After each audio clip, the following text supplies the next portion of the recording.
Bom dia a todos. Bem, é difícil na altura do campeonato não ser redundante e entre dois ícones do design inteligente no Brasil, dando palestra aqui, que é o Dr. Marcos Eberlin e Adalto Lourenço depois, né? Mas quando nós vemos no ensino médio, nós vemos preconceitos e enganos que poucas pessoas conhecem. E nós vimos aqui, nós temos visto nas palestras, que pouco assunto é abordado na área de graduação, imagine na área do ensino médio, né? E esses preconceitos e essas fraudes, elas dependem de pressupostos errados dos educadores e professores sobre a teoria da evolução. Existem pressupostos errados, e esses pressupostos errados, os professores, por eles não terem também vamos dizer assim, um conhecimento na universidade, já vieram do ensino médio também com esses pressupostos errados, eles passam para os seus alunos, e os seus alunos, eles passam, então, a engolir esses preconceitos, e vão para a universidade também com esses pressupostos errados. Nós temos visto aqui que muitos que deram palestras admitiram que na universidade, né, o Tarcísio mesmo falou que questionou e foi ter que estudar química exatamente para resolver os seus questionamentos. Mas, nesses pressupostos errados, nós temos alguns.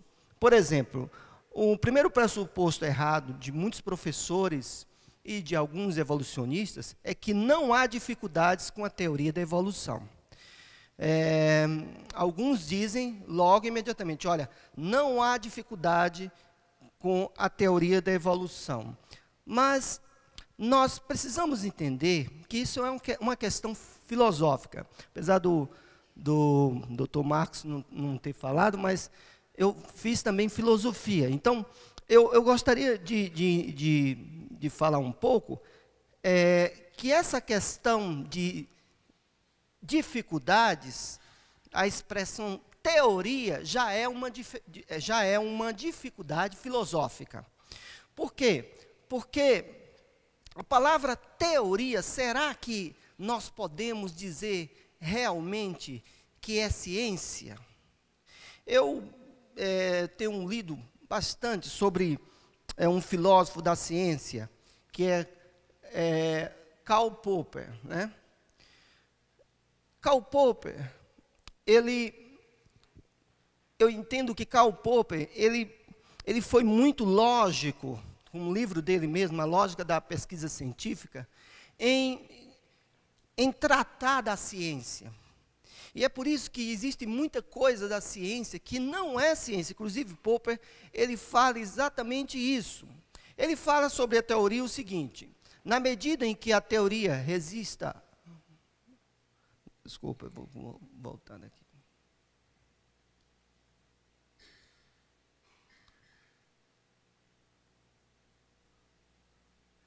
Ele diz assim: nunca suponho que possamos sustentar a verdade de teorias a partir de verdade enunciados singulares. Nunca suponho que, por força de conclusões verificadas, seja possível ter verdades, ou mesmo por meramente prováveis quaisquer teorias. Ou seja, Popper, ele entendia que a teoria em si, ela não é ciência. Ciência para Popper tinha que ser algo que pode ser observado rigorosamente. É por isso que ele fala na falseabilidade. Quando as pessoas falam em teoria da evolução, elas imaginam a teoria já como um fato científico. Para Popper, ele não entendia que a teoria em si era um fato científico. Por quê? Porque é um enunciado vindo de uma indução. As teorias, elas vêm com um processo de indução, proposições indutivas e não dedutivas. Então, para Popper, uma teoria, para você demonstrar uma teoria, ela tem que ser provada, ela tem que ser mostrada. Alguns entendem Popper achando que ele fala exatamente somente da falseabilidade, que a falseabilidade em si, ela não pode demonstrar a ciência, porque ela está em constante demonstração se aquela teoria é falsa ou não. Mas para Popper, ele fala nesse mesmo livro o seguinte: na medida em que a teoria resista a provas pormenorizadas e severas e não seja suplantada por outra, no curso do processo científico, poderemos dizer que ela comprovou sua qualidade ou foi corroborada pela experiência passada. Para Popper, ele fazia uma diferença entre fato científico, aquilo que é fato, e aquilo que é uma teoria.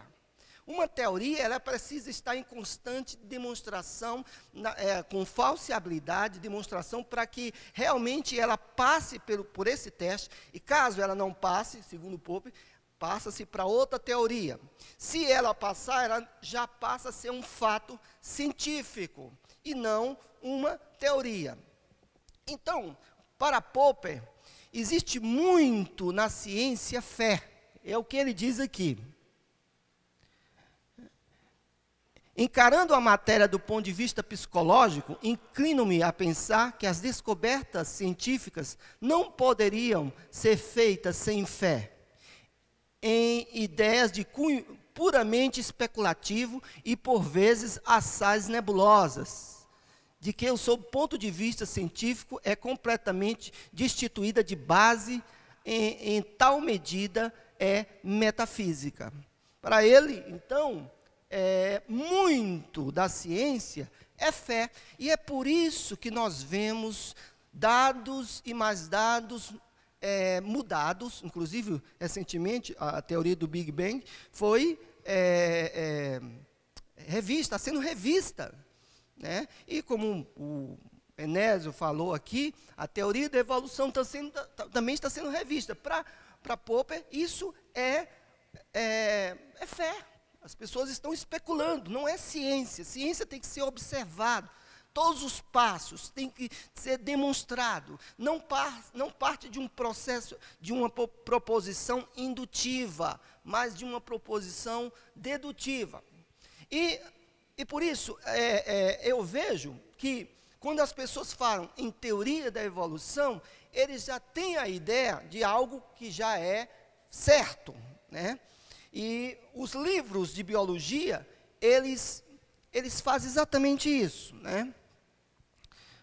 Os livros, por exemplo, eu peguei dois livros, são livros recentes, né, que o MEC dá nas escolas, livro de biologia do terceiro período, que fala da teoria da evolução, ensino médio. Eles não demonstram essa dificuldade, né? Eles escondem muito, às vezes até a palavra teoria, né? Como nós podemos ver aqui.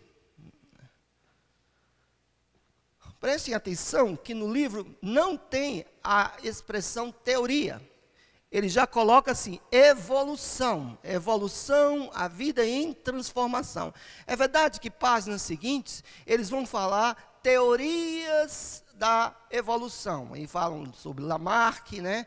Algumas coisas de Darwin, mas eles deixam bem claro que a evolução, né, é um fato. Eles não colocam nenhuma dificuldade, né, e, inclusive, eles tiram exatamente a palavra teoria.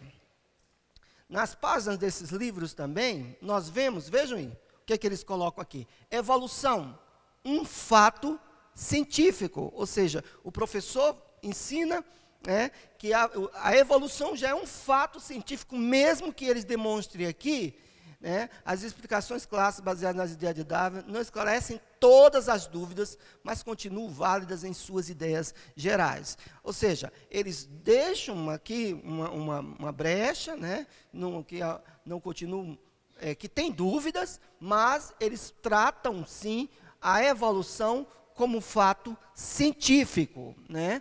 As evidências da evolução. Aí, logo depois, eles tratam das evidências da evolução. Claro, se eles dizem que é um fato científico, o aluno está vendo aquele livro, está lendo, está tendo a aula, então ele vai ter na mente que a evolução não pode ser questionada, porque um fato científico não pode ser questionado. Aí, as evidências da evolução, eles colocam aqui os estudos da anatomia, né, os estudos dos fósseis, o estudo da bioquímica comparada. É claro que eu não vou entrar em pormenores, já que vários especialistas estiveram aqui, mas nós vamos colocar no livro o que eles colocaram no livro para demonstrar evidências, né, que a evolução é um fato. Então, primeiro eles colocam anatomia e embriologia comparada. E na anatomia e embriologia comparada, eles colocam essa foto aí, a foto do livro, viu, gente? Isso aqui, né? Vejam bem, para eles dizem que isso aqui, essa comparação aqui, demonstra, né, é uma evidência que nós viemos de um ancestral comum.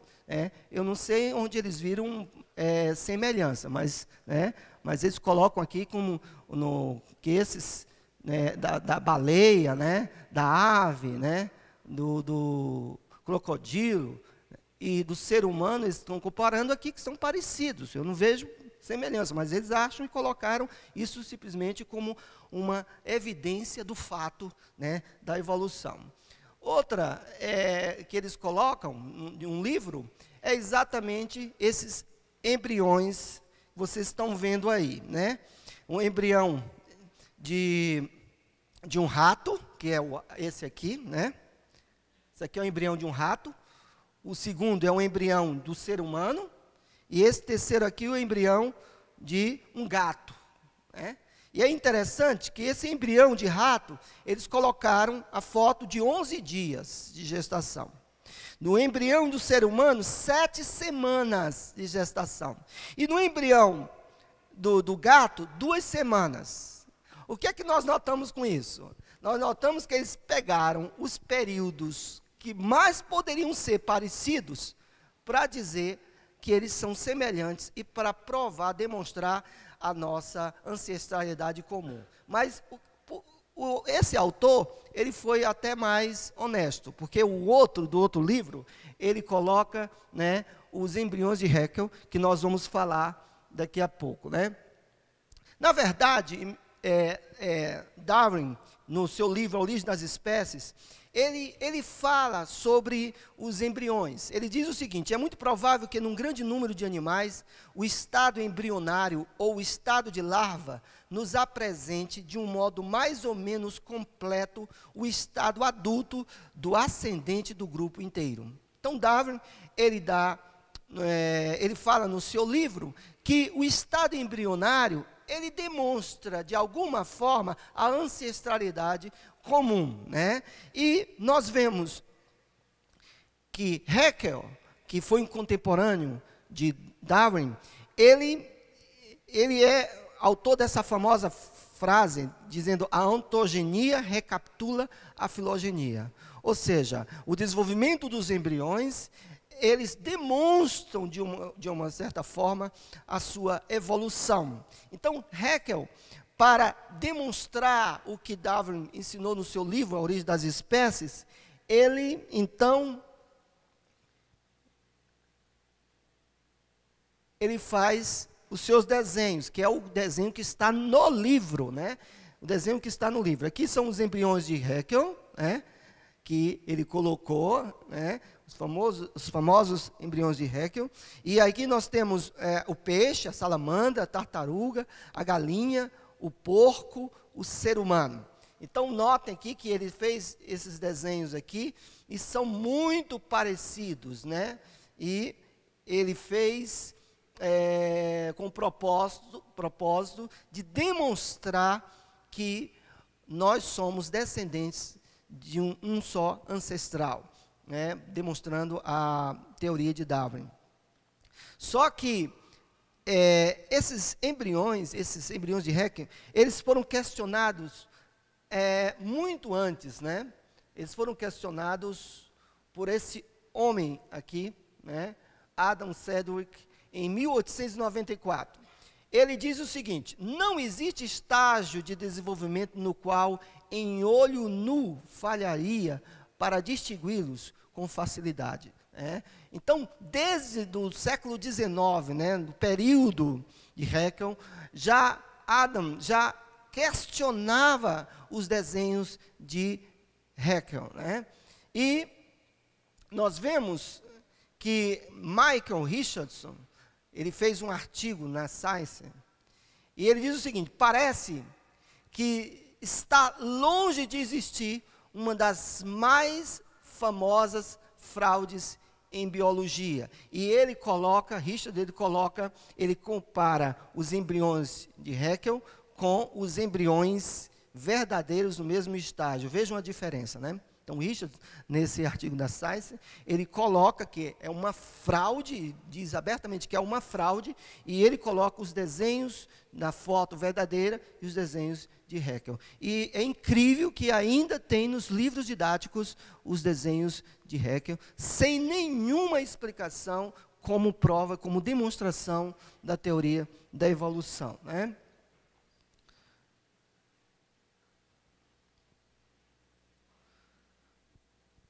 Jonathan Wells, biólogo celular e molecular, ele fala dos embriões de Haeckel. Ele diz o seguinte: embriões humanos não têm realmente brânquias ou fendas branquiais, como todo embrião de vertebrado em um estágio do seu desenvolvimento. Eles possuem uma série de bolsa faríngea ou cadeia pequena na região do pescoço. Em embriões de peixes, estes vão formar as brânquias, mas em outros vertebrados, eles evoluem para estruturas não relacionadas com brânquias, como o ouvido interno ou glândula para a tireoide. Os embriões de répteis, pássaros e mamíferos nunca possuem brânquias, que foi o que Haeckel fez, né, nos seus desenhos, uma espécie de brânquias nos embriões. Então, Jonathan Wells, que é um biólogo celular, ele refuta Haeckel, nos desenhos de Haeckel, e demonstram claramente que são completamente errados, tanto o desenho como a forma, né, dos embriões. No estudo dos fósseis, os livros didáticos, eles colocam, né, que eu tenho certeza que vocês já viram, né, do Archaeopteryx, né? Esse nome complicado aqui, Archaeopteryx. E eles dizem o seguinte, que esse fóssil é uma das provas, o elo, o link, né, entre os dinossauros e as aves. E eles colocam isso como prova, né, fóssil, que a evolução é uma evidência, a evolução é um fato, né? No entanto, na Nature, essa pesquisa aqui, esse artigo de 2011, afirma que o Archaeopteryx, ele não é mais o primeiro pássaro. Ele não é mais um primeiro passo, né? As evidências demonstram que ele está mais próximo de ser relacionado a um velociraptor, ou seja, a um dinossauro. Cientistas chineses, então, descobriram outros fósseis e chegaram à conclusão que o Archaeopteryx está longe de ser, ou seja, não é mais o primeiro pássaro, como eles admitiam. Quer dizer, mas isso ainda está nos livros didáticos e nem é falado as dificuldades desse fóssil, né, que é uma demonstração, segundo os professores dos livros didáticos, da teoria da evolução, né?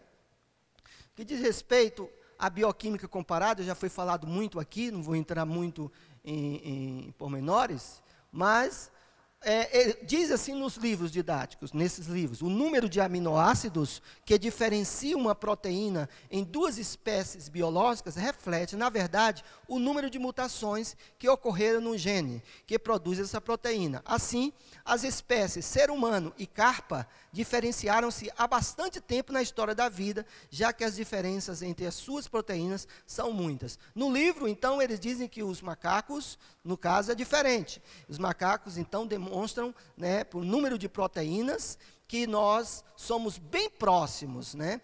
Bem próximos. Só que nós já falamos, ouvimos muito aqui, que não é somente o número de aminoácidos que deve ser levado em conta, mas nós devemos saber que a tridimensionalidade da proteína, ela também influencia na informação, ou a informação é importante para que cada aminoácido esteja no seu lugar para formar a proteína, né? A tridimensionalidade da proteína.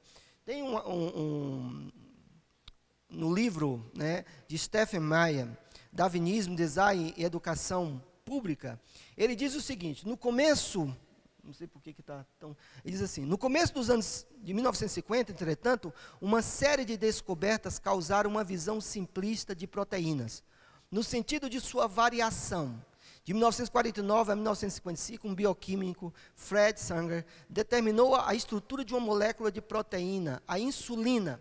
Sanger demonstrou que a insulina consistia de uma sequência longa e irregular dos vários aminoácidos, certamente como um colar de pérola, colorido, diferencialmente, arranjado de uma forma sem igual. Seu trabalho demonstrou acerca de uma simples proteína, o que em obra subsequente, a biologia molecular estabeleceria como uma norma. A sequência de aminoácidos em proteínas funcionais geralmente desafia a declaração de qualquer regra simples e é caracterizado, no lugar disso, algo aperiódico, como foi falado aqui, Dr. Marcos, e cheio de complexidade. Então, o livro, ele só fala que o número de aminoácido é o bastante para demonstrar, né, a ancestralidade comum, e eles simplesmente falam isso sem nenhuma dificuldade e não demonstram que há dificuldades nesse aspecto, né? Outro pressuposto errado é dizer, fora da teoria da evolução, só há respostas religiosas, né? É interessante que os professores e os livros, eles colocam apenas duas opções. Ou você aceita a teoria da evolução, ou então você vai ter que ir para o nível da fé, né? Ou você tem que aceitar a religião. É assim que tem nos livros. Por exemplo, nesse livro tem o seguinte: segundo o criacionismo, as espécies são fixas, imutáveis, e, portanto, não podem dar origem a outras. Esse princípio é conhecido como fixismo. Por outro lado, os evolucionistas defendem que a diversidade dos seres vivos é produto de leis naturais, e não de uma vontade divina. Sustentam que as espécies mudam ao longo do tempo e que tiveram origem a partir de organismos pré-existentes. Essa ideia ficou conhecida como transformismo. Isso está no livro. Ou seja, eles colocam, então, para os alunos, que aqueles que questionarem a teoria da evolução, dá a entender, claro, né, vão ter que aceitar o dogma. Ou seja, quando eles falam vontade divina, claro que dá a entender que é um dogma. Ou você aceita a teoria da evolução, se você questionar, você não, respeita a sua fé. A pessoa diz logo, eu questiono isso, ou pergunta, olha, eu respeito a sua fé, a sua religião, mas aqui nós estamos tratando de ciência. Certo? Mas será que realmente, fora da teoria da evolução, é somente fé, somente religião, né? Nós podemos perceber, nós temos visto aqui nas palestras, que não, né? Os livros podem falar muito bem da explosão cambriana, né?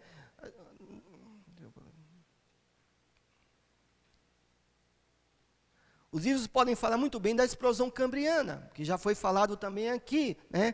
Como toda essa informação veio nesses fósseis, nesses animais, no tempo evolutivo tão rápido, como todos esses animais tão complexos, que precisava ter informações tão complexas, apareceram de uma forma de repente, como fala aqui na revista Time, né, o Big Bang da evolução, como esses animais. Então, os livros didáticos poderiam falar sobre isso também, né? Falar dessas dificuldades, falar acerca que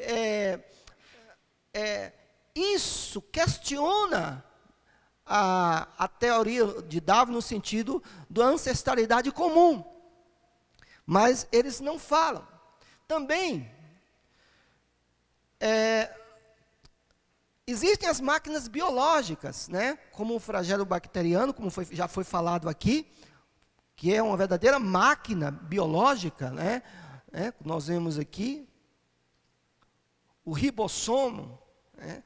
Que também é uma máquina biológica, e por último aqui a molécula de ATP, a molécula de ATP. Mas aí alguém vai dizer, a molécula de ATP, que é o trisfosfato de adenosina, gente, que é uma máquina que já foi falado aqui, aí as pessoas dizem, mas isso aí é só uma visão, né, de design inteligente. Não é bem um design inteligente. Isso é só apenas como se alguém visse uma nuvem e pensasse que é alguma coisa de um design. Mas eu trouxe para vocês aqui uma experiência de uns cientistas que fizeram com a molécula de ATP. Né? O que ele fez com a molécula de ATP? Né? Esse cientista, ele colocou algo sintético na molécula de ATP e fez que aquele objeto sintético rodasse. Né? Eles pegaram um pedaço de um músculo, né, como vocês estão vendo aí, e eles vão fazer uma experiência, algo sintético, e eles vão colocar na molécula de ATP.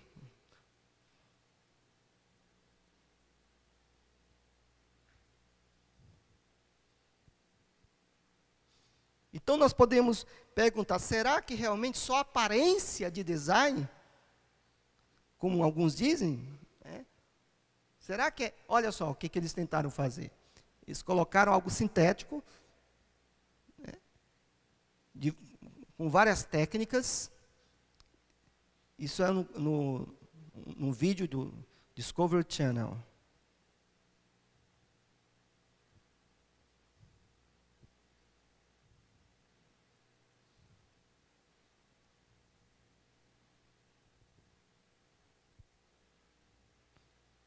E vejam aí a experiência que eles fizeram.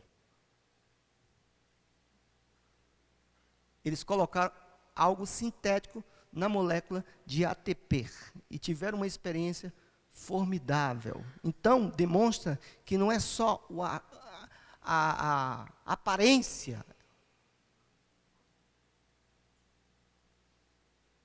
de design. É um design. Característica não é só com características, funções de design. Nós também temos, eu coloquei aqui um vídeo desse inseto, né?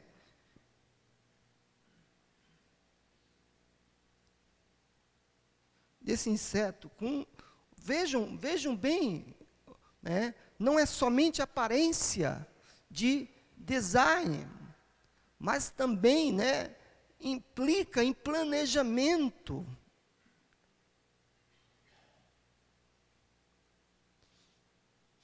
O DNA não precisamos falar, já foi falado muito bem pelo Dr. Marcos, mas o DNA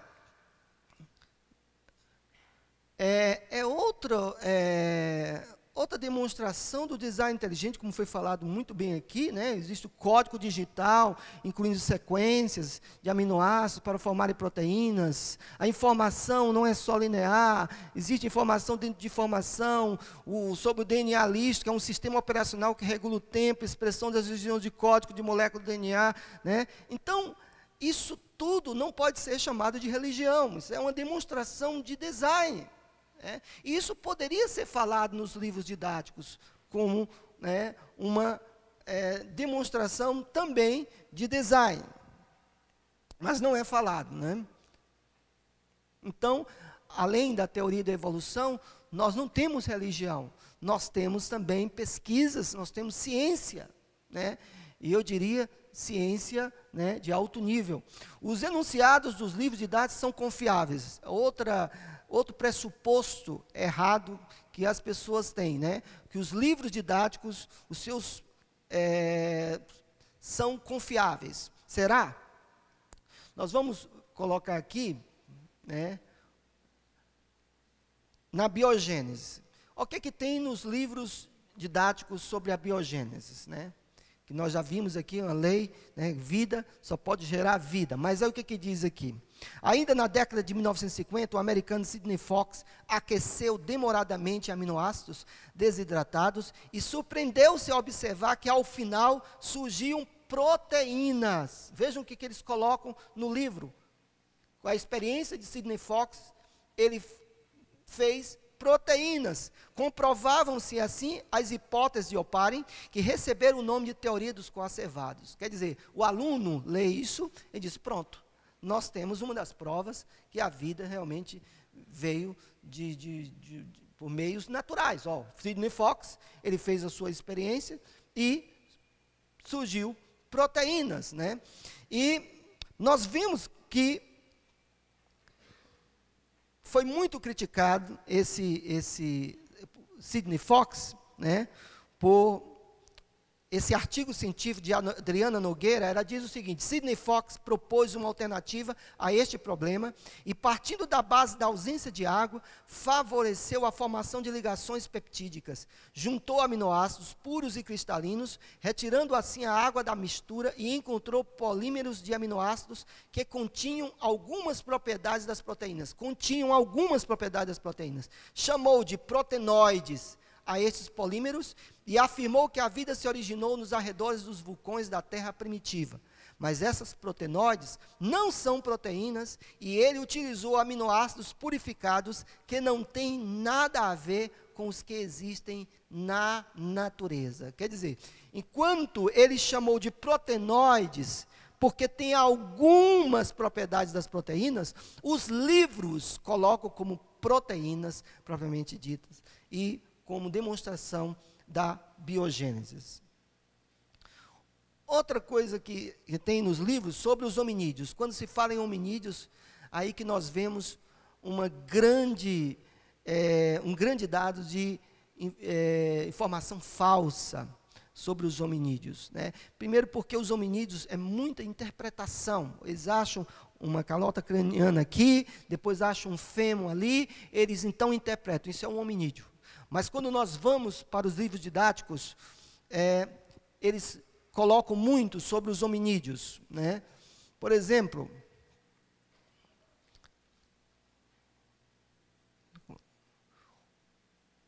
o homem de Java, né?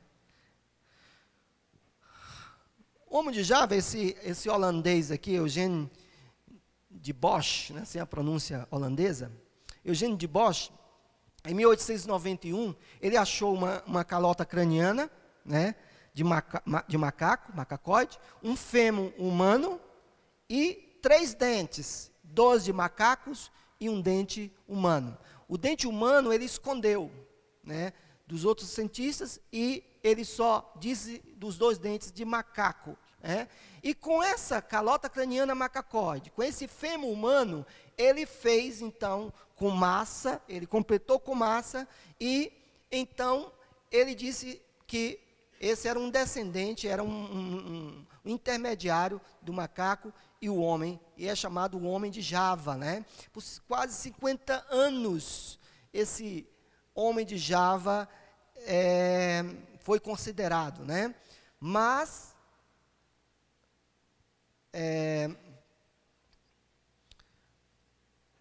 ele foi descoberto que eram os ossos eram de símios, ou seja, eram macacos, né? Tem aqui no texto de Duane Gish, ele fala de Marceline Buller, classificou os fósseis com da mesma qualidade do Bosch, eram realmente símios. É a experiência que ele estudou 15 anos, cerca de 15 anos, e ele percebeu, depois de terem dito que era um fóssil de hominídeo, que não passavam de ossos de macacos, de símios, o homem de Java, né?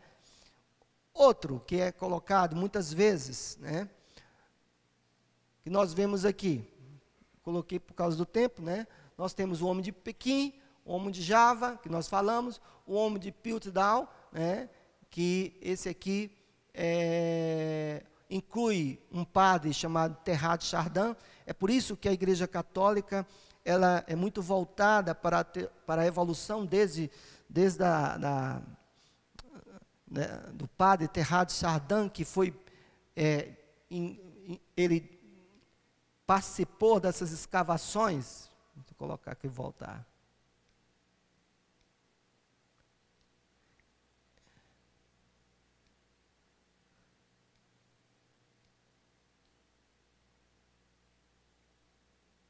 Ele participou dessas escavações e foi considerado fraude, né? O homem de Piltdown. E ele também estava incluído, ele é suspeito dessa fraude. Por muitos anos foi pregado nos púlpitos católicos e nas universidades que esse fóssil era um hominídeo, né? Um descendente, então, né, da raça humana. Aí, então, o homem de Nebraska, eu acredito que vocês já ouviram falar, né? Acharam um dente, um só dente, e com esse dente ele desenhou esse homem aqui. Por 5 anos foi ensinado nas universidades o homem de Nebraska, né? um hominídeo. E depois foi descoberto que era um dente de porco, né? Um dente de porco, mas muitas vezes tem nos livros. E esse aqui é o mais recente, né, que esse pesquisador, ele disse que descobriu um fóssil neandertal, né, Rainer Prosten, em 2004. Inclusive, ele foi punido, também a universidade retirou o título de PhD dele, porque ele foi pego nessa fraude aqui no homem de Neandertal, né? Mas o que dizer dos fósseis considerados, né, que tem nos livros também? Por exemplo, o homem de Neandertal, esse era o único fóssil no tempo de Darwin. Esse era o único fóssil no tempo de Darwin. Quando se fala em hominídeos, quando se fala em fósseis, os especialistas se dividem muito, né? Os cientistas se dividem muito, mesmo aqueles considerados pelos cientistas, né? O homem de Neandertal, como eu falei, era no tempo de Darwin, né? Nós vemos também que tem um artigo científico dizendo assim: Neandertal 99,5% humano, nesse artigo científico. Ele diz assim: na imaginação popular, Neandertais são frequentemente descritos como brutos pré-históricos que foram superados por uma espécie mais avançada, humana, emergindo da África. Mas escavações e estudos anatômicos têm mostrado que os neandertais têm usado ferramentas, usado joias, enterrado seus mortos, cuidado de seus doentes e possivelmente cantavam e conversavam da mesma maneira que nós fazemos. Sendo mais simples, talvez suas inteligências eram ligeiramente maiores que as nossas. Esse artigo científico aqui, dizendo que os neandertais são humanos, né? E eles fizeram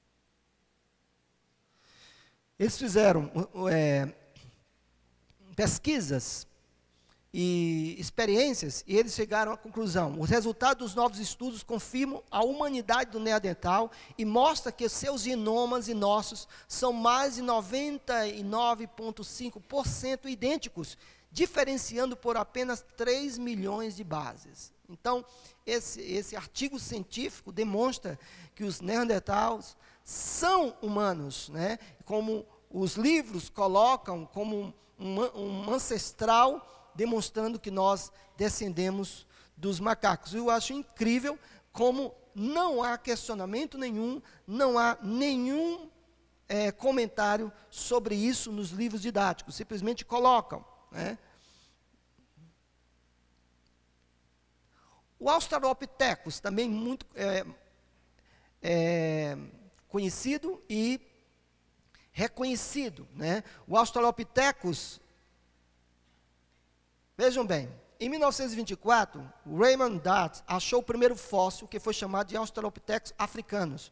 Ele achava que o crânio parecia com um macaco. Olha só, ele achava, como eu falei, interpretação, que um crânio parecia com um macaco, mas havia semelhança de algumas particularidades do crânio e dos dentes. Aí, então, eles desenharam, aqui está aqui, Australopithecus africanus, né? Não é o planeta dos macacos, não, mas é isso aí. Depois, em 1938, foi achado por um pesquisador, Robert Broom, mais outro que foi chamado de Australopithecus robustus, por causa de seu aspecto mais primitivo, dentes grandes e grossos, né? Depois, mais outro Australopithecus, na década de 50 e 60, né? Louis e Mary Licken, na Tanzânia, acharam mais fósseis importantes e deram cerca de 2 milhões de anos para eles. Deram 2 milhões de anos para eles. Na mesma camada geológica que os Licken encontraram os fósseis, havia instrumentos de armas de pedra. Um de seus filhos achou outro crânio, que o identificaram como um intermediário entre o Australopithecus e o homem, né? Então, eles deram o nome disso aí, o Australopithecus habilis. No entanto, gente, muita controvérsia aconteceu mesmo naquele período, né? Em torno desses hominídeos. Alguns cientistas evolucionistas chegaram à conclusão que os Australopithecus robustos e africanos andavam em pé. Aquela discussão, eles andavam em pé? Não andavam. Tendo uma pequena capacidade craniana que os aproximavam dos gorilas. O cientista e anatomista renomado britânico Sol Lord Zuckerman estudou por cerca de 15 anos esses fósseis e chegou à conclusão que o Australopithecus é macaco. Mas o que eu acho interessante é que tem nos livros didáticos já como fato. Esse é o descendente, nosso descendente, né? O que falar, então, outro cientista, segundo o cientista Charles Oxnard, depois de estudar o Australopithecus, chegou à conclusão que este não caminhava de pé e nem parecia ser relacionado com o homem, chimpanzés ou gorilas. Para alguns estudiosos, o Australopithecus não passa de uma espécie de macaco que foi extinto. Né? Que foi extinto. Mas tem nos livros didáticos como... né? E o que falar da Lucy? Né? Todo livro didático tem que ter esse fóssil aí, né? A Lucy, né? Esse fóssil que deram o nome porque quem encontrou o fóssil estava ouvindo a música dos Beatles, Lucy, então ele deu o nome ao fóssil, Lucy. O que falar desse fóssil, né? Esse Australopithecus, né? Nós vemos aqui uma revista científica francesa, Joe Lucy, né? Que demonstra que a Lucy, o Australopithecus Lucy, era de fato um macaco, né? A revista diz o seguinte: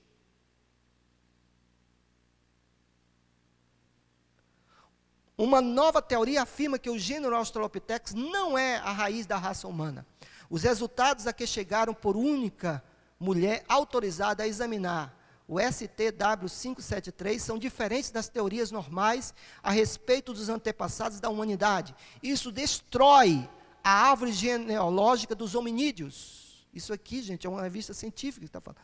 Grandes primatas, considerados os ancestrais do homem, foram retirados da equação desta árvore genealógica. Australopithecus e Homo de espécies não aparecem no mesmo ramo, ancestrais direto do homem, ainda está à espera de ser descoberto.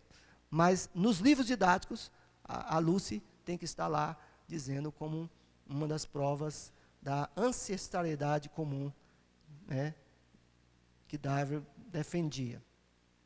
Semelhança do homem com os chimpanzés. Gente, nos livros didáticos tem que ter essa, né? E no livro didático diz o seguinte: o livro de biologia de Sérgio Linhares e Fernando, né, Gewandner, aprovado pelo MEC, quando aborda o assunto da semelhança embrionária e bioquímica, faz a seguinte afirmação: um exemplo do uso desse método é a comparação entre a hemoglobina humana e a de outros mamíferos. A humana é igual a do chimpanzé, mesma sequência de aminoácidos, e vai diferindo da dos animais cada vez mais afastados evolutivamente. Essa técnica indica uma semelhança genética entre o chimpanzé e o ser humano de 98,6%. Com o macaco rhesus é de 94,5%. Com o rato, 80,34%. Então, eles demonstram com isso, né, uma das provas que nós somos primos dos chimpanzés, né, descendentes de um ser macacoide, né. Então, o que acontece, gente? Esse artigo científico aqui, de Jonathan Marks, chamado Hibridização de DNA nos macacos, questões técnicas, Jonathan Marks demonstra que os dados dessa pesquisa, que os macacos são semelhantes aos humanos, foram alterados, né?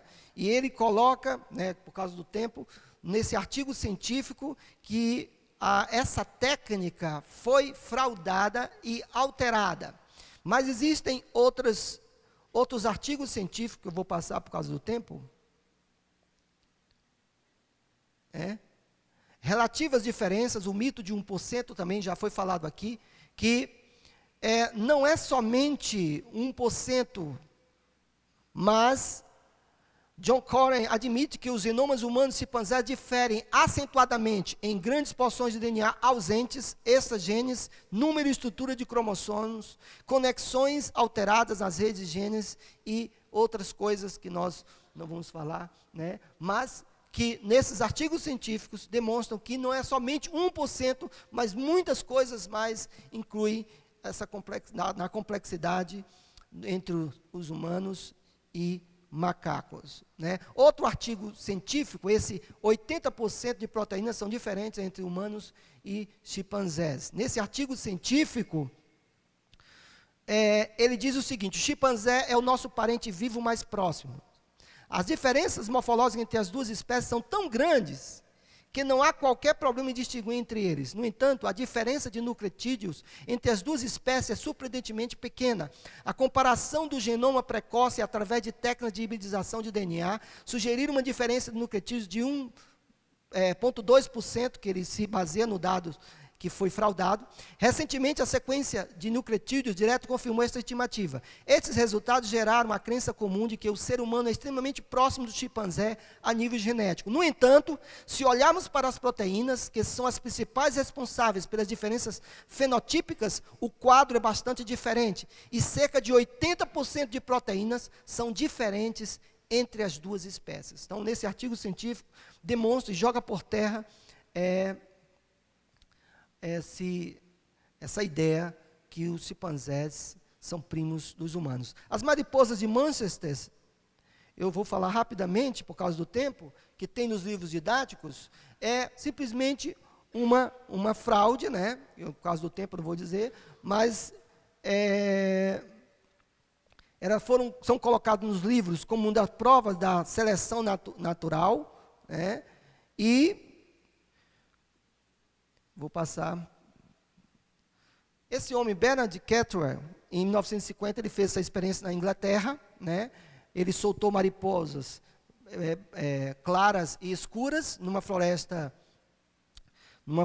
poluída, e aí então ele percebeu que os pássaros comiam mais aquelas mariposas que eram claras, né? As que eram camufladas, os pássaros não comiam muito. Então ele chegou a uma conclusão: os pássaros agem como agentes seletivos, como foi postulado pela teoria da evolução. Só que essa experiência de Bernard Cattell foi muito questionada, porque essa Biston betulária, essa mariposa, ela é noturna. Ele fez a experiência de dia, ele pregou as mariposas nos troncos das árvores, porque elas geralmente vão para as copas das árvores. Então, essa foto que vocês veem das mariposas nos livros didáticos são pregadas, né, são coladas, né, e também muitos cientistas questionam porque não apareceu novas espécies, não apareceu novas características nas mariposas, mas em alguns livros didáticos afirmam até que as mariposas pintadas, elas apareceram por processos evolutivos a partir das mariposas claras. Então, completamente enganosa. Eu coloquei aqui as dificuldades da experiência de Cattell.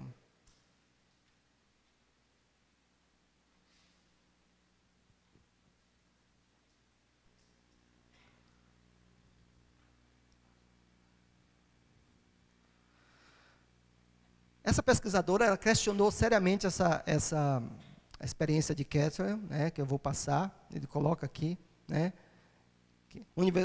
compara a decepção diante da verdade sobre os experimentos de Cattell ao que sentiu quando criança ao saber que Papai Noel não existia, né? Ele fez uma nova experiência com as mariposas e ele escreveu isso. Os bicos dos tentilhões, né, de Darwin, que tem nos livros didáticos também, né? Darwin, ele pesquisou 13 espécies de tentilhões nas Ilhas Galápagos e ele percebeu que havia muitas diferenças nos bicos dos tentilhões. Mas uma outra pesquisadora foi recentemente nas Ilhas Galápagos e elas perceberam que os bicos dos tentilhões, eles aumentavam 5%, né? Esses pesquisadores, Peter e Rosemary Grant.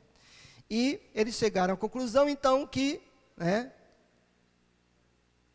isso demonstra a capacidade da seleção natural para produzir mudanças ainda maiores ao longo período de tempo, como requer a teoria de Darwin, né? Mas muitos cientistas, claro, vão contra isso, né? Entre eles está no livro, né, Explore Evolution, incluindo Paul Nelson, que está aqui conosco, né, nesse livro. Durante a seca de 1970, os bicotentilhões tiveram um pequeno aumento de largura. Eles questionam se isso prova o processo microevolutivo ao longo do tempo para chegar aos processos macroevolutivos e novas espécies. Eles afirmam que grandes e pequenos bicos estiveram presentes antes, durante e depois da seca, mesmo admitindo que os pássaros de bico maiores foram mais resistentes para sobreviver à seca. Eles afirmam que não é o mesmo que dizer que a população adquiriu bicos maiores. Nenhuma nova característica apareceu. A única coisa que mudou foi a proporção dos bicos grandes para bicos pequenos. Ou seja, uma adaptação e não uma nova espécie que apareceu, né? Proposta para uma educação sem preconceito. Eu fiz duas propostas, trouxe duas propostas. A primeira um ensino mais construtivista, né? Eu acredito que um ensino construtivista em todas as áreas é muito importante. Em geral, Piaget, eu trouxe aqui uma citação de Piaget, ele diz assim: em geral, a aprendizagem é provocada por situações, provocada por psicólogos experimentais ou por professores em relação a um tópico específico, ou por uma situação externa, em geral, é provocada e não espontânea. Além disso, é um processo limitado a um problema único ou uma estrutura única. Ou seja, o professor deve provocar no aluno questionamento. Nós vemos diferente nas aulas de biologia. Quando chega a biologia, né, é algo fechado. E analisar outras propostas em sala de aula, incluindo o design inteligente. Por que não? Por que não, né? Eu fiz incluindo aqui uma simulação do que poderia ter num capítulo de um livro, Design Inteligente, evidência de design na natureza. Não fala de religião, né? Coloca evidência de design, né? Coloquei o pesquisador aqui, Michael Behe, né? E relatos desses designers, desses pesquisadores que eles falam, eu acho perfeitamente possível, didático e importante numa aula de biologia para que haja construção do conhecimento. E o Marcos já está aqui, eu quero terminar só com, com essa frase de Aristóteles aqui, né? E eu termino com essa frase de Aristóteles. Essa frase está em grego, não tá traduzida, por isso que eu coloquei aqui. Que diz assim: To mega alethei panta sunadeitar par conta tonde poseudei tahu diaphonei taleses. Aristóteles diz o seguinte: porque na verdade todas as coisas elas se harmonizam. No engano, todas as coisas se contradizem. Muito obrigado.